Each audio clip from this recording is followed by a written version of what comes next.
आत्मविश्लेषण करते हुए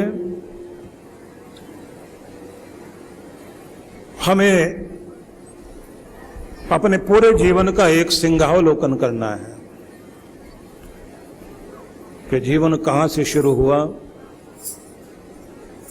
कहां हम पहुंचे, किस तरह हम जिए,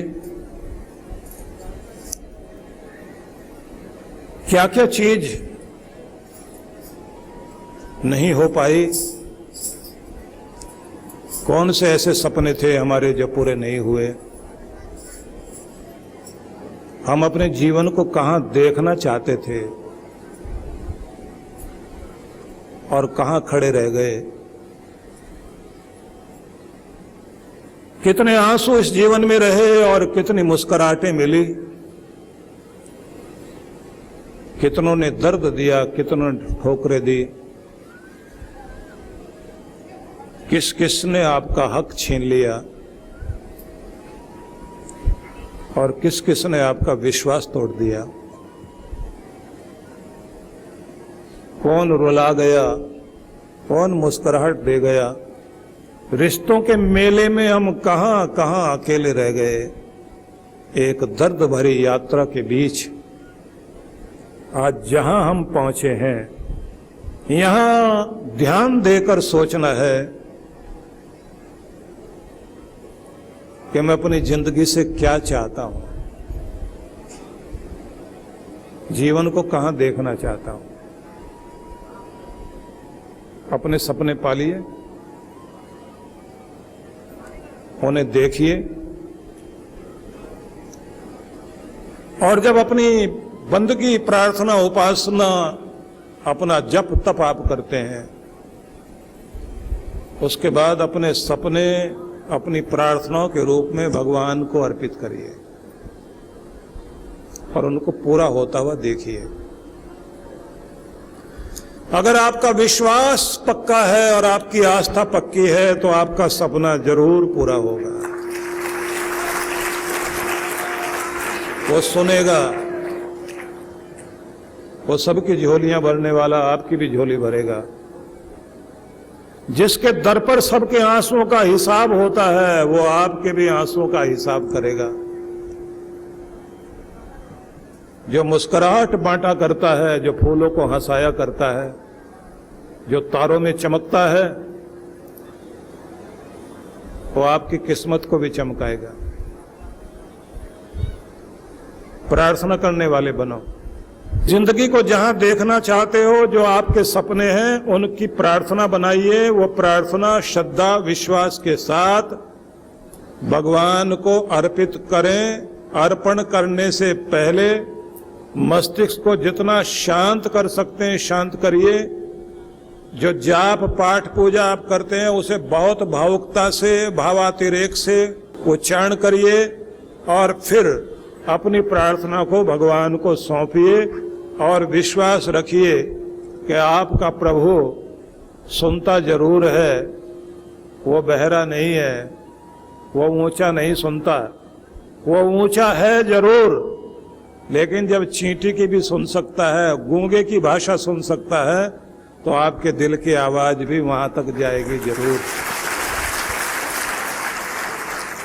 तो खुद पर भरोसा, अपने मालिक पर भरोसा। गुरु आपको विधि देते हैं और भगवान का विधान समझाते हैं, तो विधि को पकड़े रहिए और भगवान के विधान में भरोसा रखिए। क्योंकि सभी लोग जानते हैं एक ही चीज दुनिया में हमेशा घटती है और एक ही चीज दुनिया में हमेशा बढ़ती है। एक चीज ऐसी भी है जो घटती भी है, बढ़ती भी है, और एक ऐसी चीज भी है जो न कभी घटती है न बढ़ती है। तो जो हमेशा घटती है वो है उम्र। सबकी उम्र घट रही है, बढ़ नहीं रही। और जो लगातार बढ़ती है वो है तृष्णा, तृष्णा, तृष्णा, तृष्णा। इंसान कितना कितना बड़ा होता जाए उसके साथ उसकी तृष्णा भी बड़ी होती जाती है। एक चीज ऐसी भी है जो घटती भी है और बढ़ती भी है, वह है हमारा मन। वो एक जैसा रहता ही नहीं, घटता बढ़ता रहता है, कभी आशा कभी निराशा, हंसेगा भी मुस्कुराएगा भी, फिर रोने बैठ जाएगा। मन एक जैसा नहीं रहता। लेकिन एक चीज ऐसी है जो न घटती है न बढ़ती है, एक जैसी रहती है, और वो है विधि का विधान, परमात्मा का विधान। वो कभी घट नहीं बढ़ सकता, एक जैसा रहेगा, उसे कोई बदल नहीं सकता। तो गुरु से आप भगवान का विधान समझिए और गुरु से भगवान की विधि समझिए। गुरु मंत्र, गुरु की विधि, उसे श्रद्धा पूर्वक जाप करिए कि पाप गलने लग जाएं, मन पवित्र होने लग जाए, श्रद्धा, विश्वास, निष्ठा, वफादारी और बढ़े, और अपनी प्रार्थनाओं को भगवान को सौंपने वाले बने, और आपका मंत्र आपका कवच बन जाए। कवच बने तो आपके चारों तरफ एक ऐसा घेरा बन जाए कि जिससे आप हर पल महसूस करें कि कोई रक्षा का कवच मेरे चारों तरफ है। सभी लोग चाहते हैं कि हमारा जीवन धन्य बन जाए, हमारा भाग्य धन्य भाग हो जाए, हम सब लोग जीवन धन्य धन्य हो जाए। तो इसके लिए क्या करना है? धर्म, धैर्य, धन्यवाद और धृत व्रत, व्रत को धारण करने वाले आपको बनना होगा। अब कैसे? एक तो धर्म वाले बनो, धन भी कमाओ, धर्म भी कमाओ। धन चाहिए आपको दुनियादारी चलाने के लिए, जीवन चलाने के लिए, और जीवन को सुखी करने के लिए चाहिए आपको धर्म, और जीवन में दुखों से रक्षा करने के लिए चाहिए आपको धैर्य, धीरज। इससे बैलेंस बनता है। और सबसे बड़ी बात, धन बढ़े तो धर्मादा करो। धर्म बढ़ाना है, नियम अपनाओ, और धन्यता अपनानी है तो धन्यवाद करना सीखो। अब धन्यवाद करना क्या है? कि भगवान के दर पर जब भी बैठो, शिकायत करने की आदत छोड़ दीजिए, धन्यवाद करने की आदत सीख लीजिए। आज से भगवान को धन्यवाद धन्यवाद धन्यवाद कहना शुरू कर दीजिए, जीवन धन्य बनेगा। शिकायती के पास कुछ भी नहीं रहता, और धन्यवादी के पास सब कुछ आने लगता है। तो आज से धन्यवादी बनना है, शिकायती पुत्र नहीं बनोगे, शिकायती बेटे नहीं बनोगे, शिकायती बेटी नहीं बनोगे। भगवान के सच्चे बेटे बेटी बनना है तो आपको उसकी कृपाओं के प्रति धन्यवाद करना सीखना है। इससे आपकी जिंदगी में धन्यता आएगी, आपका भाग धन्य भाग बनेगा, और आपका जीवन धन धान्य से भी परिपूर्ण होगा। क्योंकि धन भी चाहिए, धान्य भी चाहिए, धन्यता भी चाहिए, तो धन्यवाद भी चाहिए, धैर्य भी चाहिए, धर्म भी चाहिए। और इन सब को सद्गुरु आपको देता है। सद्गुरु के साथ धर्म निष्ठा भी चाहिए। धर्म निष्ठा है सच्ची वफादारी। जब ये आप अपनाओगे, कल्याण होना शुरू हो जाएगा। वफादार हो जाओ अपने नियम के। जो समय भगवान को दो वो किसी को नहीं देना, उस वक्त में भगवान से ही मिलना है। और ये भी ध्यान रख लेना, जो समय अपनी एक्सरसाइज, प्राणायाम व्यायाम के लिए सुबह निकाल सकते हो, वो सोने और आलस्य में नहीं बिताना। तो आज कुछ चीज छोड़ के जाओ और कुछ पकड़ के जाओ। जो चीज आपने पकड़नी है उसे 40 दिन दोहरा देना, वो चीज आपके किस्मत में जुड़ जाएगी। पहली बात, 40 दिन तक लगातार धन्यवाद करते हुए, मुस्कुराते हुए व्यतीत करने का संकल्प ले लीजिए कि माथे पर शांति रखेंगे, चेहरे पर मुस्कुराहट रखेंगे और होठों से भगवान को धन्यवाद देते हुए चलेंगे। 40 दिन आप अभ्यास कर लीजिए, कृपा पूरी पूरी आपके ऊपर हो जाएगी। अब मुस्कुराने में कुछ खर्च तो होगा नहीं, मुश्किल भी नहीं है,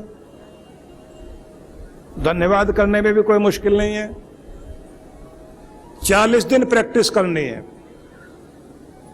तो कितने लोग तैयार हैं कि 40 दिन तक मुस्कुराते रहेंगे, भगवान का धन्यवाद भी करेंगे, शिकायत नहीं करेंगे और हंसते मुस्कुराते हुए 40 दिन तक माथे पर शांति, चेहरे पर मुस्कुराहट, होठों पर धन्यवाद। कितने लोग तैयार हैं? हाथ खड़े करके बताओ।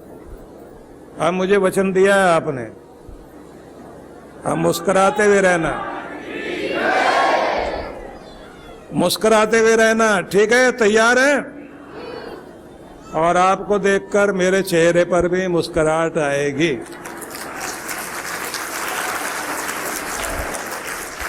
बच्चे ने एक फोटो को लिया हाथ में जिसमें माँ भी मुस्कुरा रही है, बेटा भी। तो बच्चा माँ से पूछता है कि माँ बताओ मेरी मुस्कुराहट अच्छी या तुम्हारी? माँ ने कहा बेटा तुम्हारी मुस्कुराहट अच्छी है। क्यों? तो माँ कहती है क्योंकि जब तू मुस्कुराता है तो मेरे चेहरे पर भी मुस्कुराहट आती है। अगर तू उदास होगा तो मेरे चेहरे पर मुस्कुराहट नहीं आ सकती, इसलिए मुस्कुराहट तेरी अच्छी है। तो मैं भी यही चाहता हूं, आपकी मुस्कुराहट में गुरु की मुस्कुराहट है तो आपको मुस्कुराते रहना है, 40 दिन अभ्यास करना है। अब आप कहोगे 40 क्यों? पश्चिम का मनोविज्ञान कहता है कि सिर्फ 3 हफ्ते तक कोई अभ्यास करोगे तो वो पक्का हो जाता है। हमारे यहां कहा गया है कि 3 नहीं 6 हफ्ते, कि 3 में तो पक्का होगा और असली पक्का तब होगा जब 3 हफ्ते और लगाओगे। तो मतलब ये हुआ 40 दिन चाहिए। तो इसलिए हमारे यहाँ क्या है? हनुमान चालीसा, हमारे यहाँ है शिव चालीसा, हमारे यहाँ है दुर्गा चालीसा। तो 40 बार बार है, 40 दिन आपने भी पकड़ लेना है, कल्याण हो ही जाना है। पक्का हुआ? अभी से घूर रहे आप लोग, मुस्कुराहट कहाँ गई? मुस्कुराते हुए रहना। आपको और भी कुछ बताना है मैंने, तो मैं जल्दी जल्दी बता देता हूं। तो एक बात तो ये हो गई, धन्यवादी बनना है, मुस्कुराते हुए रहना है। जो आप सपने देखते हैं, जो अपनी जिंदगी को जहां ले जाना चाहते हैं, उसी को आप देखिए, प्रार्थना में वही बोलिए, वही भगवान से मांगिए। अब अगली बात, सकारात्मक होना है, पॉजिटिव होना है, नकारात्मक नहीं। मतलब जिंदगी में जो चाहिए उसे याद करो, जो नहीं चाहिए दिमाग में मत लाओ। तो आपको चाहिए जो चीज, उसे ठीक से बोलना सीखो। आप लोग क्या बोलते हैं? दुख नहीं चाहिए, बीमारी नहीं चाहिए, गरीबी नहीं चाहिए, रोना नहीं चाहिए। भगवान बस एक काम करना, सुख दे ना दे, दुख मत दे देना। तो दुख में सिमरन सब करें, सुख में करे ना कोई। जो सुख में सिमरन करे दुख काहे को हो। अब इसको थोड़ा अलग ढंग से बोलना है। अलग ढंग से कैसे बोलना है? कि दुख का सिमरन सब करें, अभी तक आप क्या बोलते थे? दुख में सिमरन सब करें। आपको ऐसे बोलना है कि दुख का सिमरन सब करे, सुख का करे ना कोई, जो सुख का सिमरन करे तो दुख काहे को होए। पक्का याद हो गया? पक्का याद हुआ? याद कर लीजिए। इसका मतलब है सुख को याद करते हुए धन्यवाद करना शुरू कर दोगे तो आपकी जिंदगी में दुख आना बंद हो जाएगा। तो जो आपको चाहिए वो याद करिए। चाहिए क्या? सेहत। आप क्या बोलते हैं? बीमारी ना चाहिए, बीमारी नहीं चाहिए। आप कहो मुझे चाहिए क्या? जो मांगना वो बोलो। सेहत चाहिए, सुख चाहिए, समृद्धि चाहिए, खुशहाली चाहिए। तो जो चाहिए वही बोलना। आपको ये नहीं कहना अंधेरा नहीं चाहिए, आपको प्रकाश चाहिए। आपको ये नहीं कहना कि रोना ना हो, आप कहो हंसना ही हंसना हो। रोने की बात क्यों करते हो? क्योंकि जिसको आप याद करते हो, रोने को याद करोगे तो उसका मतलब आप उससे डरते हो। डर को आगे रखोगे, डर जिंदगी में बढ़ जाएगा। दुख को आगे रखोगे, दुख आगे बढ़ जाएगा। अगर आप गरीबी को याद करोगे, जिंदगी में गरीबी बढ़ जाएगी। और अगर अमीरी को याद करोगे, जिंदगी में अमीरी बढ़ जाएगी। तो जिसे आप बढ़ाना चाहते हो, जिसे जिंदगी में देखना चाहते हो, जिसे पा लेना चाहते हो, बस उसे याद करो और वही मांगो भगवान। तो आदत बना लीजिए ऐसी। हम लोगों की भिखारी वाली आदत है। भिखारी अपने घर में गया, वहां भी भिखारी जैसा ही बोल रहा है, भगवान के नाम पर पानी देना। अब पत्नी कहती यहां तो भीख नहीं मांग रहे हो, यहां तो आप रोब से कहो ना। कितनी बार मैंने आपको सुनाया कि लक्ष्मी माता के आगे दिए जलाकर दीपावली के दिन भिखारी परिवार बैठा हुआ है मांगने के लिए। तो क्या बोल रहे हैं? भगवान हमें कार दो, लक्ष्मी माता हमें कार दो। और सारे एकदम चिल्ला के बोले हाँ भगवान, कार में बैठ के भीख मांगा करेंगे। ध्यान भीख मांगने पर है, जो भीख मांगते रह जाओगे। और अगर आप ये कहते हो भगवान मुझे दाता बना, क्योंकि तू पिता है, दाता है, मैं तेरा बच्चा भी दाता बन के रहूंगा। इसलिए अपने यहां धन्यता के लिए है धैर्य, और धन्यता के लिए है धर्म, और धन्यता के लिए है धर्मादा। धर्मादा सेवा बड़ी अद्भुत है। अपने हाथ से धर्म करिए, सेवा का कार्य भी और अपने हाथ से देने का कार्य भी। 10% हर आदमी को अपने हाथ से देना चाहिए। 10 नहीं दे सकते, 2% का नियम बना लो। और जब आप धर्मादा करते हैं तो जिंदगी में धन्यता अपने आप आएगी, निश्चित रूप से आएगी। अमीरी आएगी, खुशहाली आएगी। देने वाले को कमी नहीं रहती और मांगने वाले का कभी पेट नहीं भरता। देने की आदत बना लीजिए। तो 40 दिन तक मुस्कुराते रहना है, धन्यवादी बनना है और अपने नियमों को पूरा करना है। दूसरा, आपसे मैंने कहा स्वस्थ रहिए और स्वास्थ्य पर काम करिए। परमेश्वर को जाने कि वो हमारा परम प्रिय है और वो सदा हमारा भला ही करता है। वो जिस रूप में भी हमें रखे, हमारी आदत बन जाए आभार प्रकट करने की, धन्यवाद देने की। और जिन नेमत को, वरदानों को, कृपाओं को भगवान ने किया,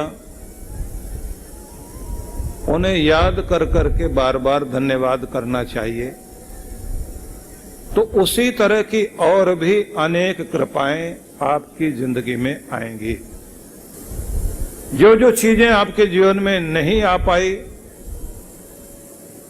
आप उनके लिए शिकायत करते रहे, उनके लिए आप भगवान को भी दुखी होकर कहते रहे कि दूसरे को दिया, मुझे क्यों नहीं दिया। वो बिल्कुल ऐसा ही है जैसे कोई किसी को कोसता है, और ऐसा शिकायत करना हमारे दुर्भाग्य को बढ़ाता है। उससे हमारे अंदर का वो चुंबक जो अच्छी चीजों को अपनी तरफ खींचता था, हमारी तरफ खींचता था, वो फिर हमारी तरफ नहीं आ पाती, बल्कि जिन चीजों पर हमारा ध्यान ज्यादा होता है, ये नहीं है, वो नहीं है, भगवान ने ये नहीं दिया, तो इसका मतलब है जिनके प्रति हमारे मन में शिकायतें हैं, दुख है, पीड़ा है, और जिन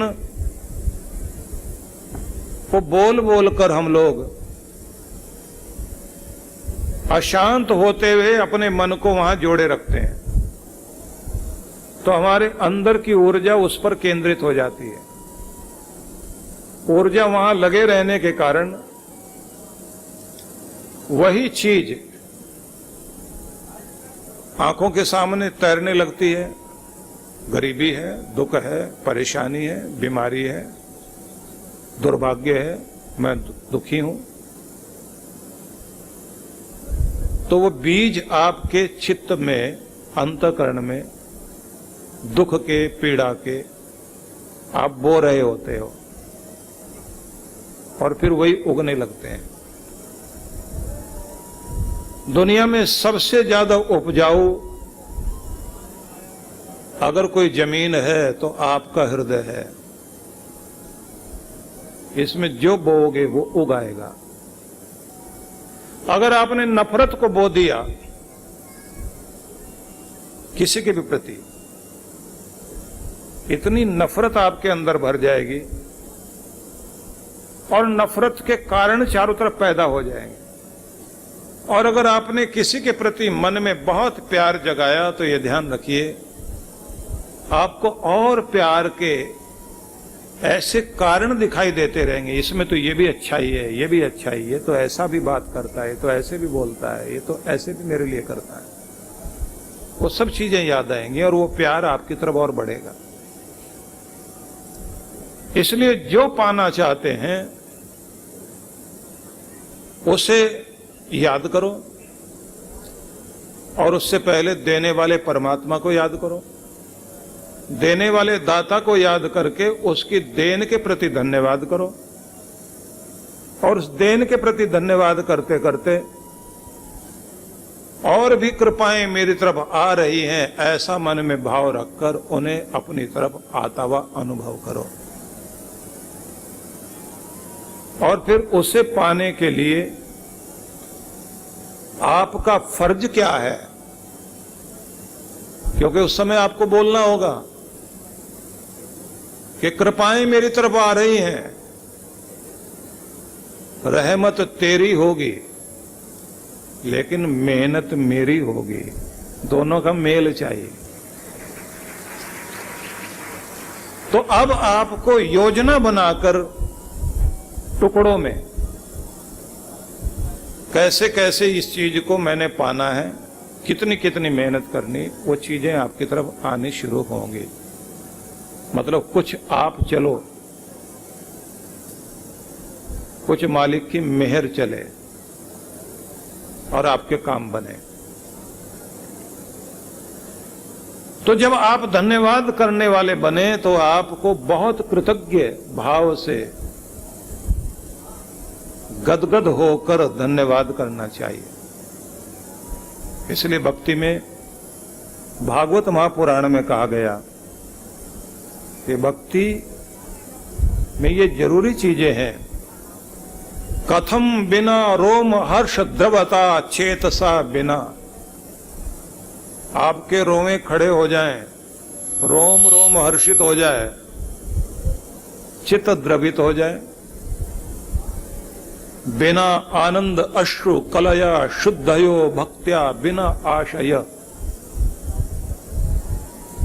आंखों से आंसू बहने लग जाएं, रोमांच पैदा हो जाए, चित्त पिघलने लग जाए, भावनाओं का उद्रेक आपके अंदर आने लगे और नाम सिमरन करते, जप करते करते आप जैसे रुआंसे हो जाएं या बहुत आनंद में आ जाएं, गला रुंध जाए,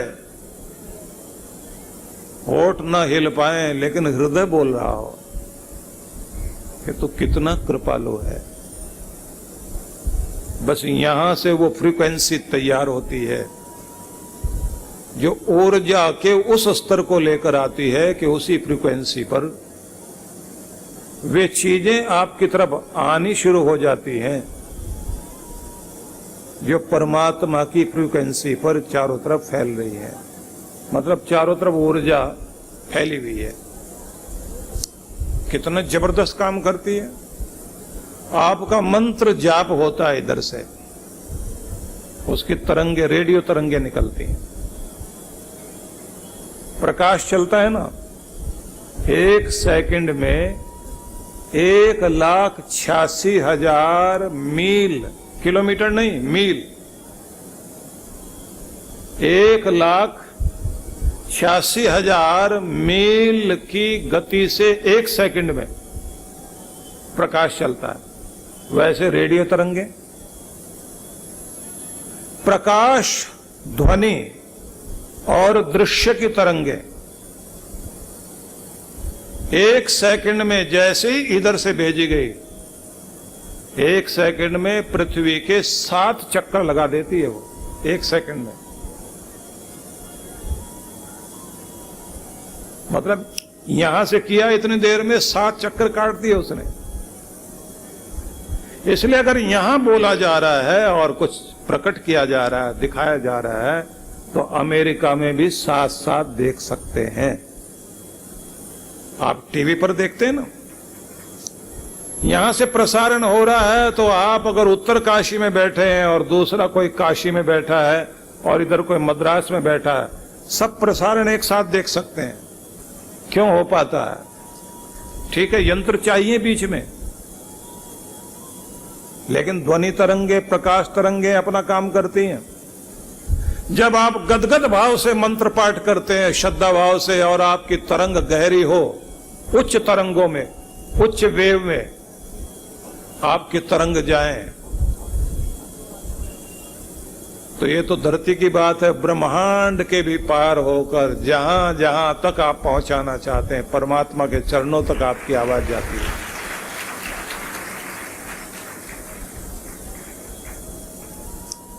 अब लोग कहते हैं कि राम नाम रटते रहो जब तक घट में प्राण, मतलब शरीर में जब तक प्राण है, नाम जपो। कभी तो दीन दयाल के भनक पड़ेगी कान, कभी तो सुनेगा। तो इसका मतलब ये नहीं है कि दीन दयाल बहुत ऊंचा सुनते हैं, तो ऊंची जगह खड़े होकर के वहां से पुकारें भगवान, बड़ा माइक लगाऊं, बड़ा स्पीकर लगाऊं तब तो सुने। दीन दयाल बहरा नहीं है।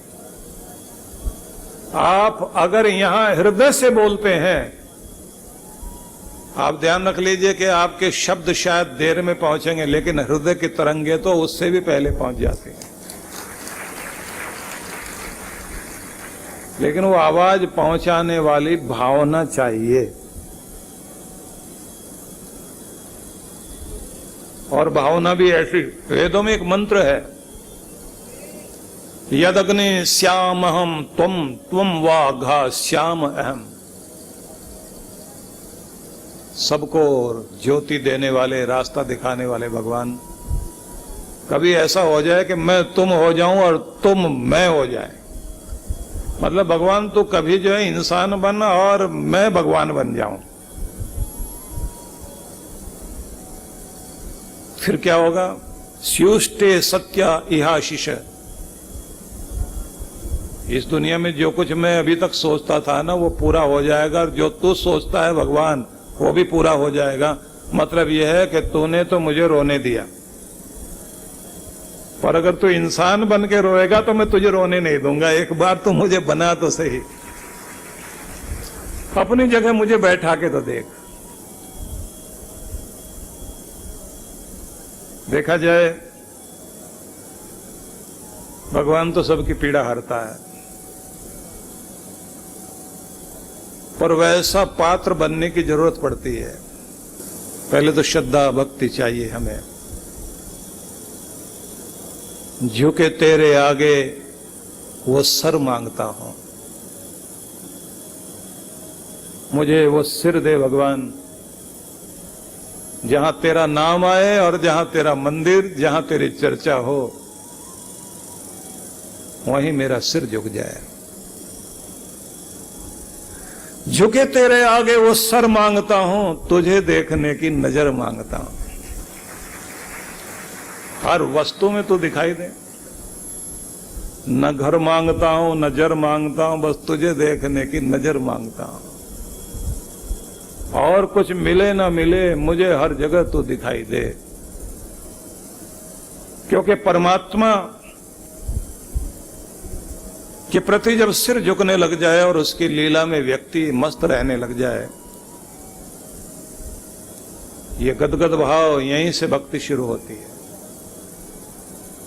और रही बात आपके दर्द की और पीड़ा की, तो उसकी शरण में आने से कृपा तो होती है। कभी कभी ऐसा हो जाता है कि जीवन में आदमी की परीक्षा का वक्त होता है,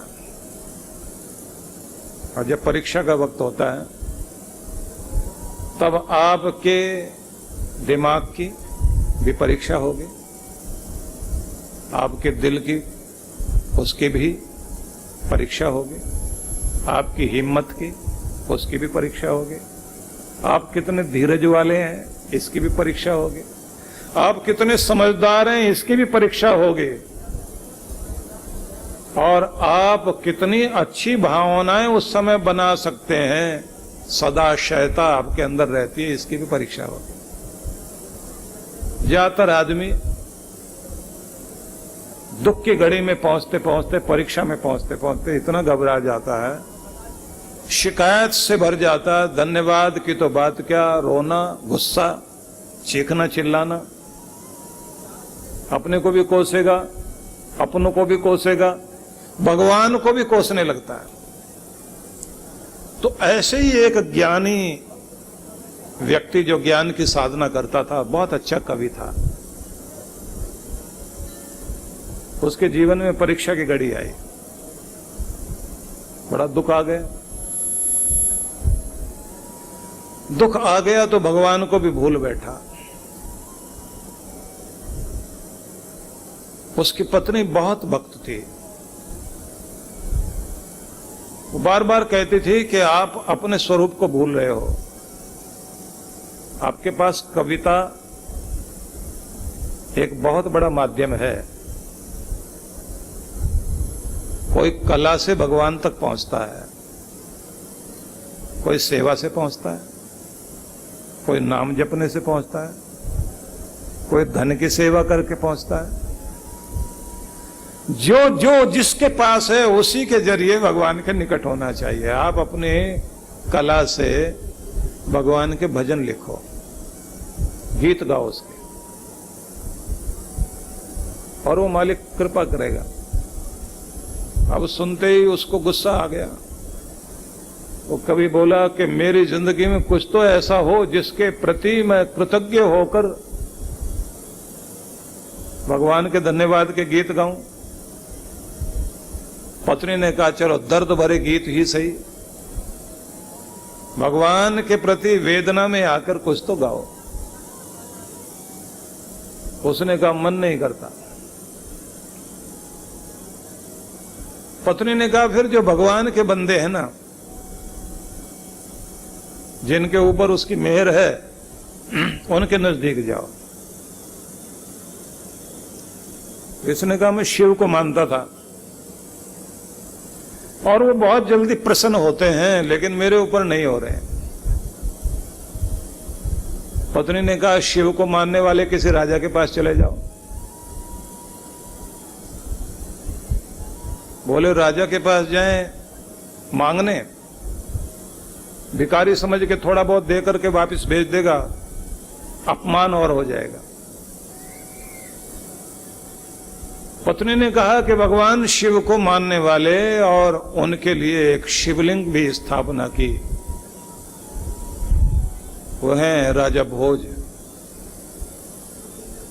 भोपाल में आप जाए ना, भोपाल के पास है धारा नगरी, वहां राजा भोज राज करते थे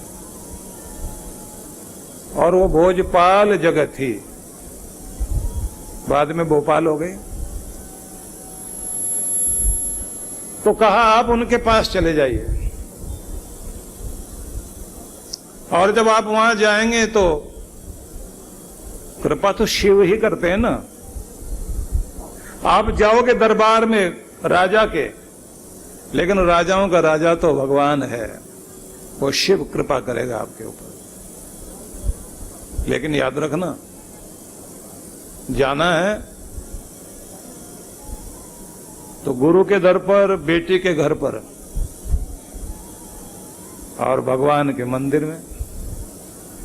खाली हाथ कभी नहीं जाना चाहिए, नहीं तो खाली रह जाओगे।